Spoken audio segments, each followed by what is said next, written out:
Once again, I look very nice. Hey guys, today I'm going to be doing basically an August wrap up. In August, I read 5 books, which is pretty much average for me. Like an okay month, I'll read like 5 books, which is really cool. The only reason I read so much in July was because I had nothing else to do, so I read one of a lot of genres. If I could remember correctly, I read a YA fantasy, a graphic novel, a nonfiction, and a YA contemporary. I don't know how many pages I read. I'll put it on the screen. Let me pull up my Goodreads or Storygraph because Goodreads does not want to cooperate. So the first book I actually have to show you here, A Blade So Black by McKinney. This is the first book in the Nightmareverse series. I don't know if it's a trilogy or series, so I'm just gonna say series because that's an umbrella term. This is a library book if you couldn't tell by the gloss, so sorry if it like is reflecting because obviously I'm right in front of the window. I haven't heard of this series. It basically follows Alice, who just went through a very traumatic experience involving her dad's death, and she ends up getting attacked by a nightmare, which in this universe, or in Wonderland I should say, are just like these creatures, monsters, whatever, and this guy named Hada comes to her rescue, and 3 months later she's been training with him to help him protect the wall that separates the real world and Wonderland. Now Wonderland is, you know, its own version. This is an Alice in Wonderland retelling if you couldn't tell. So it's just kind of like a little darker, a little less whimsical, but still has that very same kookiness to it, which I think is really cool because McKinney really translated the nature of Wonderland while still making it kind of like, not intense, but like a little less colorful. And in this book specifically, something happens to Hada and Alice must adventure out into Wonderland deeper than she has before to save him. I really like this book. I started at the end of July and I didn't finish it, so I finished it really at the beginning, at like the real beginning of August. I really like the characters. They're very tropey, which I think is why I like them so much, because they just take you back. Like they take you back to a like old YA fantasy, which is just super cool. So I really like the characters. I think another part of I really liked about this book was the reading experience, because it's been a while since I've read like a classic YA like this, even though this is like fairly newish. I don't know, it just has like that it kind of has that classic YA style. So it was really nostalgic reading this, which I thought was super cool. I've been reading a lot of like intense dark books this year, so this was a good pause between those. And I think that's what really influenced my experience in reading this book. It just made it even better. I will say something I didn't like about this book is the relationship between Alice and Hada. I mean, it's obvious that there's going to be something there. Alice just seems like to be in love with him, and he just kind of seems to be so nonchalant about it. Like, oh yeah, well I like her, but you know, it's not my first priority. Also, it's like a mentor-student relationship is super weird. Then there's the age. You know what?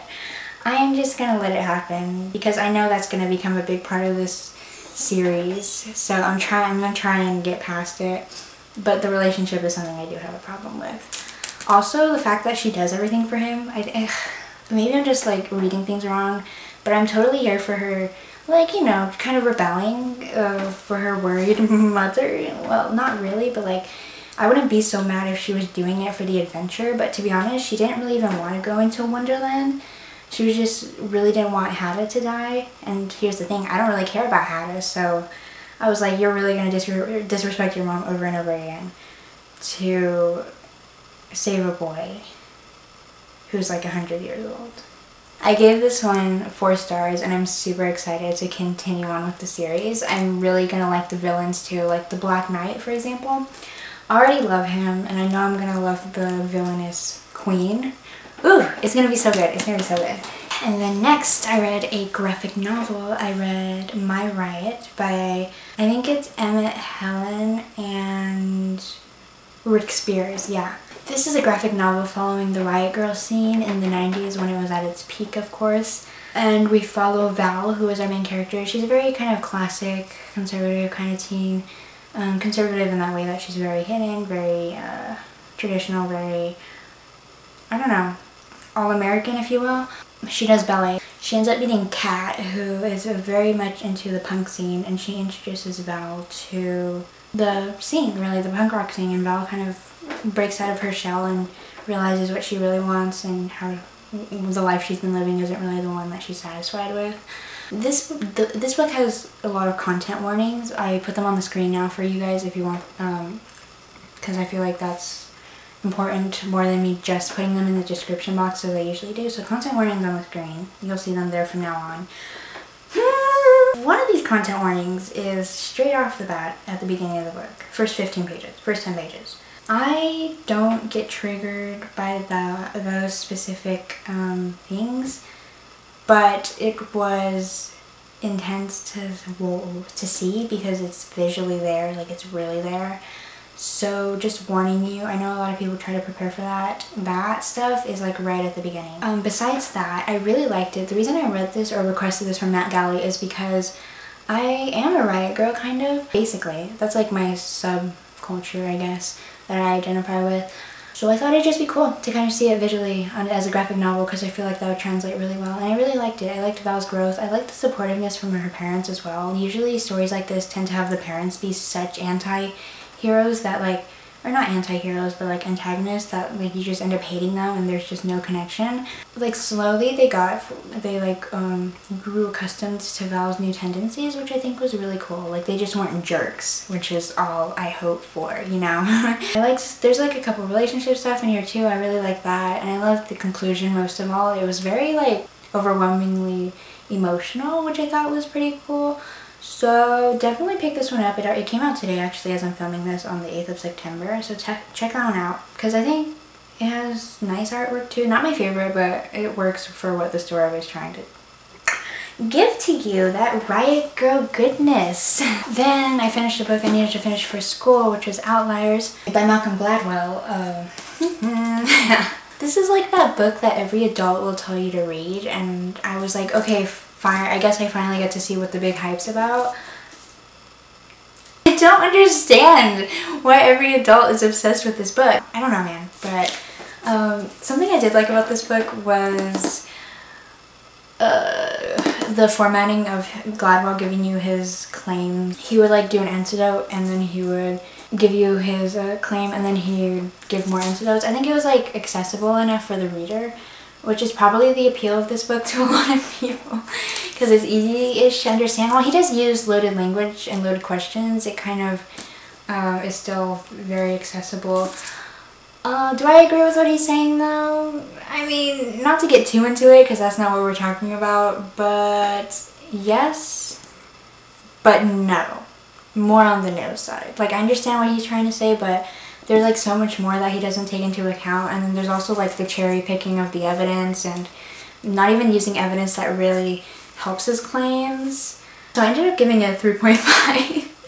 And then I read one I do want to talk about, Felix Ever After by Kacen Callender. I'm going to smile the entire time I talk about this book. So this book swept through BookTube in June, and I thought it was finally time I pick it up because book club I'm a part of, I think it was the Bibliophiles book club, was reading it for August, so I was like, yes. I ended up missing the live show, which was super disappointing. Let's talk about why I love this book so much. It's really hard to talk about why you love books. I don't know why. It's just, there's just this internal feeling that you can't explain in words, which is I think where the complexity comes from. First of all, you got the characters. Characters have become a really important part of books for me, more than just plot, because I don't know how I could like watch people just being dumb. I think I can't get past that, so I've decided that like characters are an important part of books for me. And these characters are just really, really well written. They're all not morally gray per se, because morally gray in literature has become a term for people that like are more lenient towards a kind of negative side, but I'd say like they're human. Like, they're not just good people, but they also all make like terrible mistakes, some more terrible than others, and that just makes them super real, which is like amazing. I love it. Another reason I love this book so much is because I could relate to Felix on a lot of things. One I want to talk about is like the subject of love, I guess. I don't know, it just felt really connected to a lot of what he was saying. There's also like a lot of quotes that I really connected with. One in particular today, and it's not a good quote to connect with today, but I've been just thinking about it all day because of something that's happening. There's just a lot of relatability in this book, and Kacen just truly wrote a book that's going to transform so well onto TV.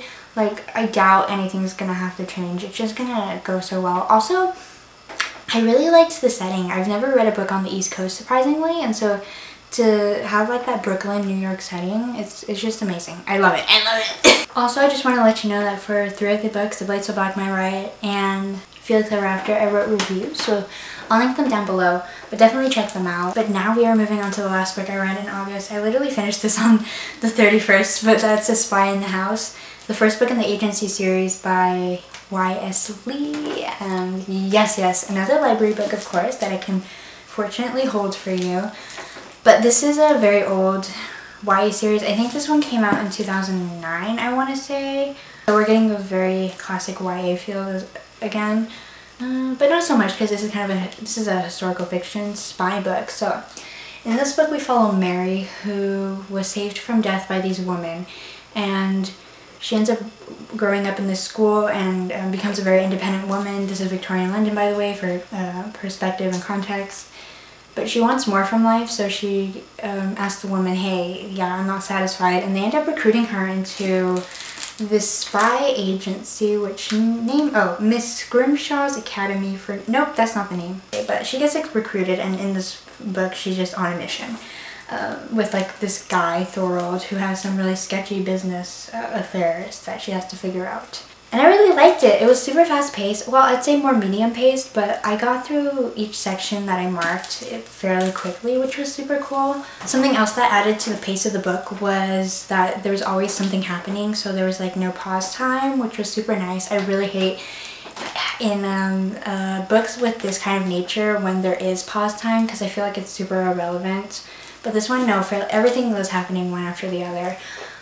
The romance in this book also. Okay, so while you may not, should not listen to me when it comes to romance, this romance I could get behind. Slow burn, kind of enemies to lovers, but not really.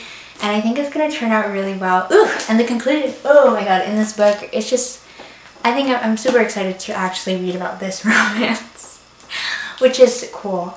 As for like the plot itself, I really liked where it went. It kind of did that like spy trope thing that I can't really tell you about without like spoiling the book. But I was kind of surprised by how things kind of came together at the end.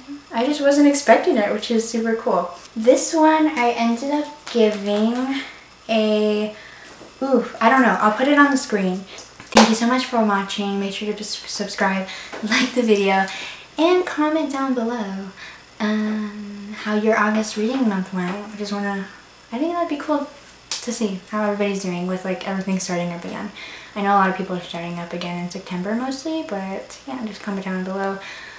And I will see you guys next time. Bye.